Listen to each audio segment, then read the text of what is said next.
All right, we're back. Types of performance criteria. There are objective criteria, and I keep overemphasizing these, I have to admit.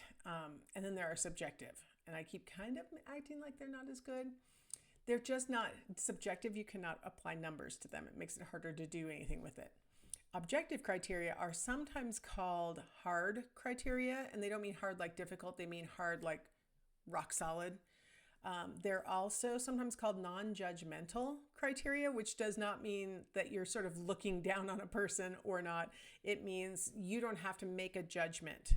You don't have to impose your interpretation in order to make objective observations or apply objective criteria.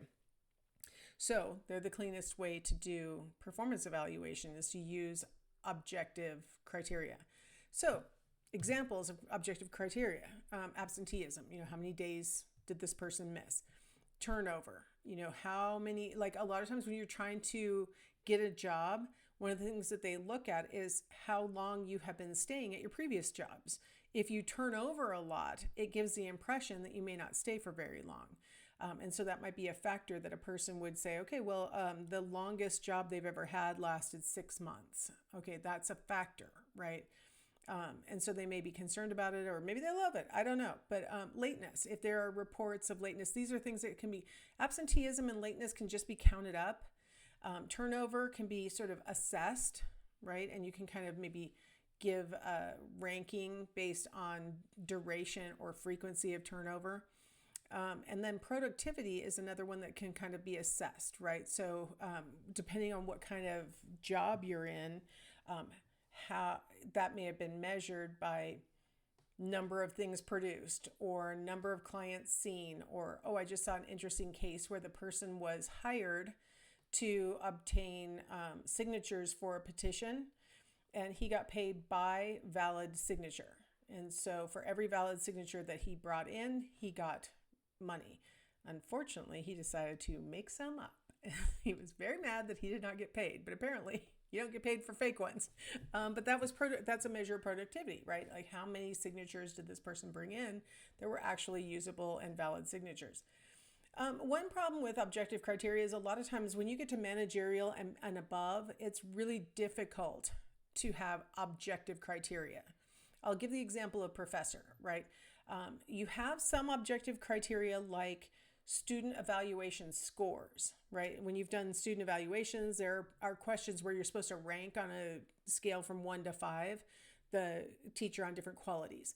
And so you can kind of get an average for the entire class, average across all the classes that the professor has taught in the last, 4 quarters or whatever, and get this number that gives you sort of student satisfaction or, evaluation or whatever it means. That would be a nice hard number that you could use. But maybe you could say, how many publications have you had since your last evaluation? And that's a nice objective criteria that you could just count up. How many committees are you on? As a measure of community service, we could say, how many committees are you on?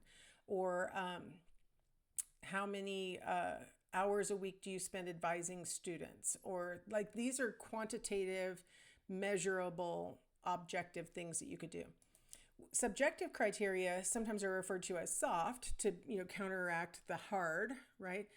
Sometimes called judgmental, and again, not looking down on a person judgmental, but you have to make a judgment in order to apply these subjective criteria. And these are going to be based on the evaluations of others. So ratings or rankings of employees. So the person making the rating or ranking is doing the subjective act. Me as the professor who's calculating what all my students have said over the past 4 years, that's an objective criteria. I'm just adding it all up, dividing it by however many classes, and ta-da. But when you're making the ranking, that's considered subjective, obviously. When we do subjective evaluations, it might be supervisor to employee might be the thing you're thinking of. But a lot of times we want to see maybe more perspectives on that performance.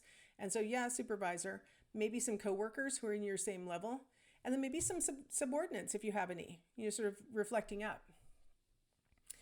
Subjective criteria, whatever measures you're trying to use, are more susceptible to bias, more susceptible to the attitudes of the person making the assessment, and more susceptible to the beliefs of the, maybe the belief that, well, this person's getting too old and they need to move on, or this person came from a lesser school and so probably can't do the work, or like these kinds of little biases that a person might carry with them can have an impact on these subjective criteria. So subjective criteria are less objective, duh. No kidding. That's what I just said. So it's like, but you kind of can't trust them as much as far as like the objectivity, right? The thing about the objective criteria, yeah, we got a great number. Okay, so you got a 3 out of 5 on the ratings. Okay, that's smack in the middle. What does this even tell me?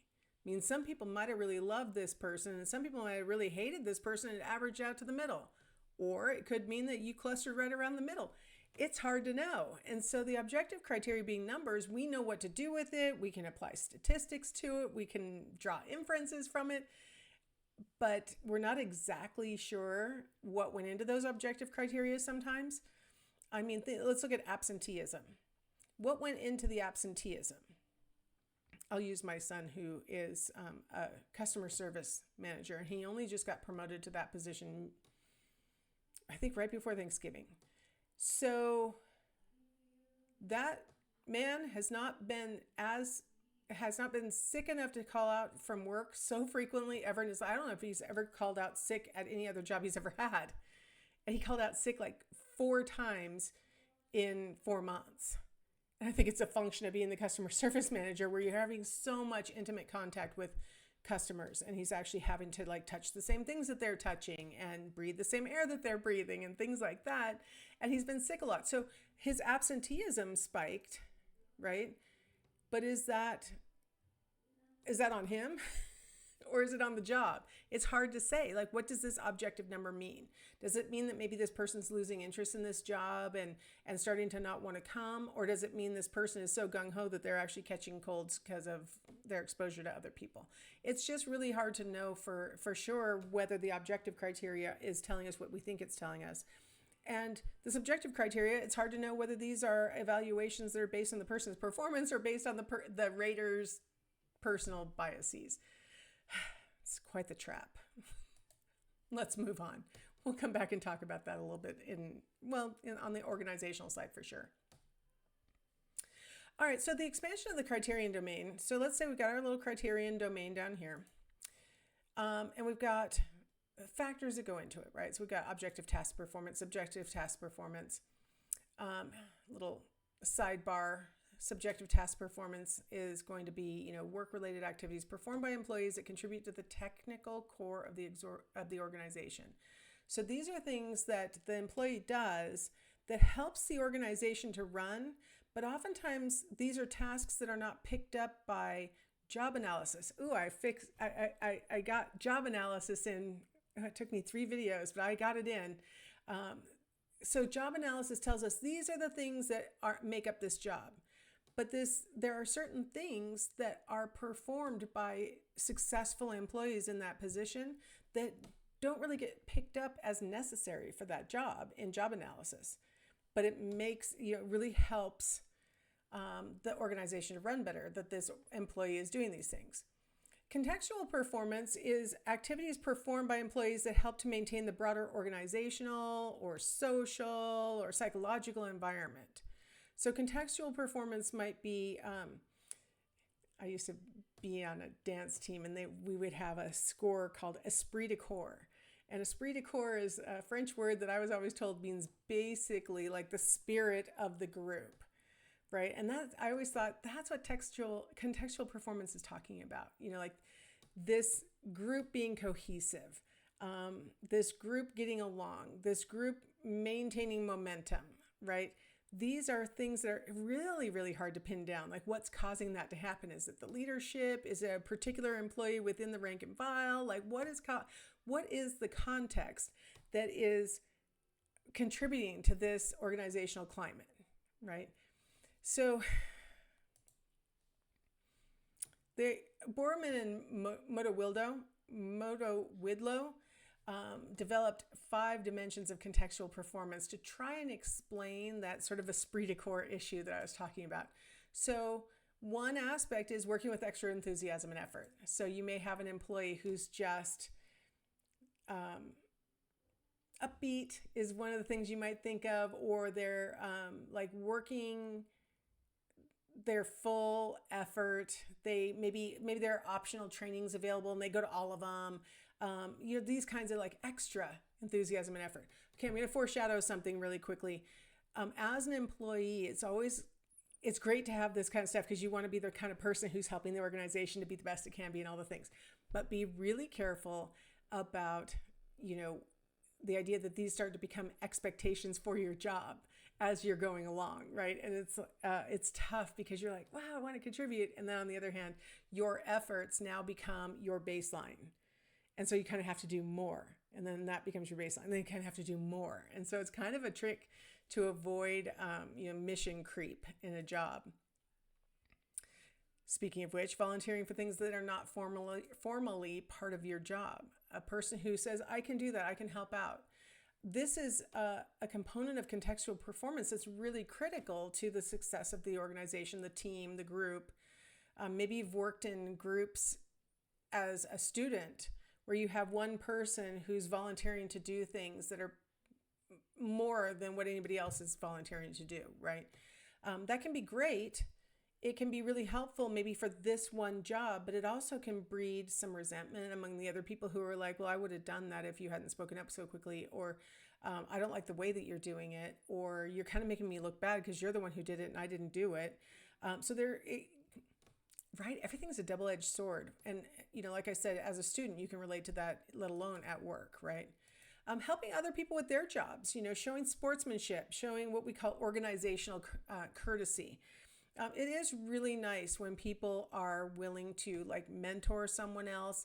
Even if you're complete equals, sometimes one of you knows more or has experience in a different place or whatever that helps you to, that would allow you to help someone else. And that kind of sportsmanship and organizational courtesy is that little contextual thing that can make some groups really successful and other groups not. Meeting deadlines and complying with the organization's rules and regulations, right? We call this civic virtue.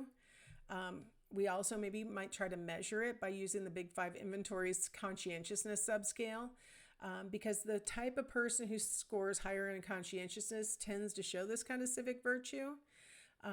So that's another part of contextual performance. And then finally, supporting and defending the organization, right? Being willing to wear your the t-shirt that has the logo of the place that you work. When other people look askance at the organization where you work and you say, no, really, it's a good place to work. These are the things I like about it. Or it's really helping me to achieve my career goals or whatever.